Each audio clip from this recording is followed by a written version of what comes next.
It was a Friday night back in 2018, and I found myself immersed in work at home, trying to finish a paper that was due for work.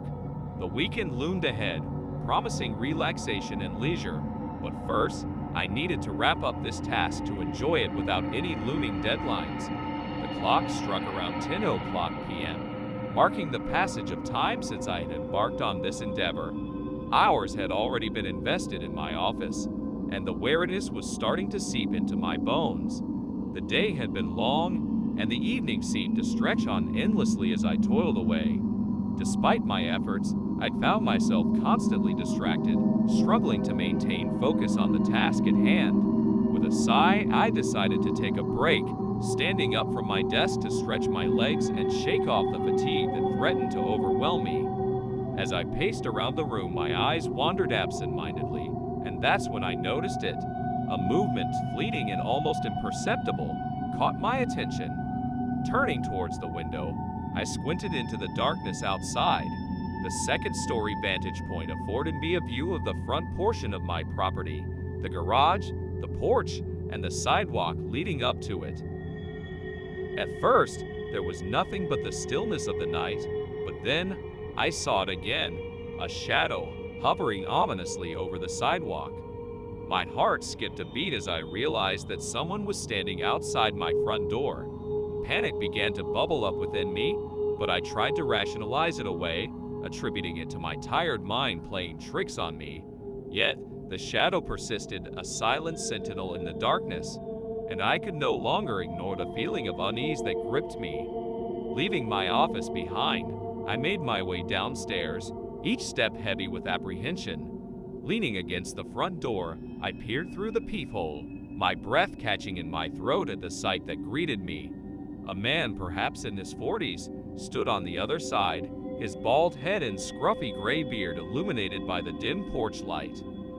For a moment, we locked eyes, and in that fleeting exchange, I felt a shiver run down my spine. There was something unsettling about the man's gaze, something cold and devoid of emotion. I hesitated, unsure of what to do next, as the silence stretched on, punctuated only by the sound of my racing heartbeat.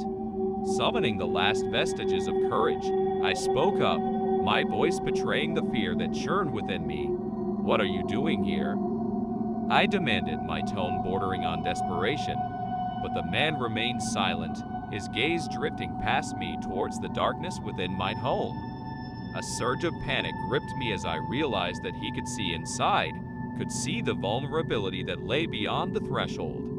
Hastily, I pushed the door shut, cutting off his line of sight, and braced myself against it, a feeble barrier against the unknown. "I don't know why you're here, but you need to leave," I said, my voice trembling with barely contained fear. With that, I closed the door, the sound of its finality echoing through the stillness of the night. But even as I sought refuge within the confines of my home, the encounter lingered in my mind, a haunting specter that refused to be ignored. What had brought the man to my doorstep? And more importantly, why did his presence fill me with such dread?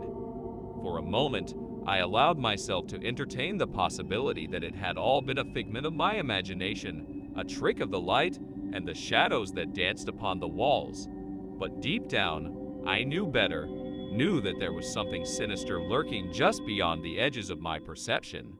Shaking off the tendrils of fear that threatened to ensnare me, I forced myself to return to my work, the weight of unfinished tasks pressing down upon me like a leaden cloak. But try as I might, I found it impossible to concentrate, my thoughts consumed by the enigmatic stranger who had darkened my doorstep.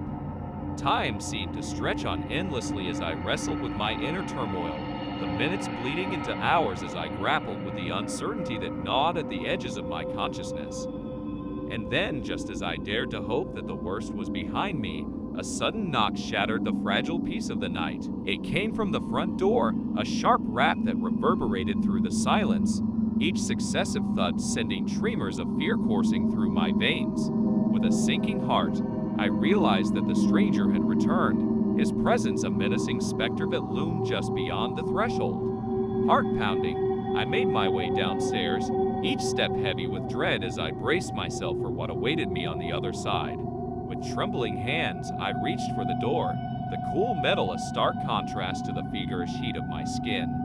Swinging it open with a mixture of trepidation and defiance, I found myself face to face with the man once more, his features twisted into a grotesque mockery of humanity. But it was his eyes that chilled me to the bone, twin orbs of darkness that seemed to pierce straight through to the core of my being. For a moment, we stood locked in a silent tableau, the air thick with unspoken menace. And then, without warning, the man lunged forward, his movements swift and purposeful. Instinctively, I recoiled, slamming the door shut with a force born of sheer desperation. But even as I fumbled with the lock, I knew that it was only a matter of time before he broke through, a relentless force of nature that would not be denied. And so, with trembling hands, I reached for the phone, fingers fumbling over the keypad as I dialed the only number that mattered. The line rang once, twice, before a voice crackled to life on the other end, a beacon of hope in the darkness that threatened to engulf me. With a voice choked with tears, I relayed my harrowing ordeal, each word a plea for salvation in the face of unspeakable terror. And then, just as suddenly as it had begun, it was over. The man vanished into the night, leaving behind only the echoes of his presence as a grim reminder of the horrors that lurked just beyond the edges of our perception. In the days that followed, I searched for answers, desperate to make sense of the inexplicable events that had unfolded on that fateful night. But try as I might, I found only silence, a void of emptiness that stretched on endlessly, swallowing me whole in its suffocating embrace. And so I was left with only questions that haunted my every waking moment, a constant reminder of the fragility of our existence in a world where darkness reigns supreme. But amidst the chaos and confusion, one thing remained clear. I would never forget the night that terror came knocking at my door, a harbinger of horrors yet to come.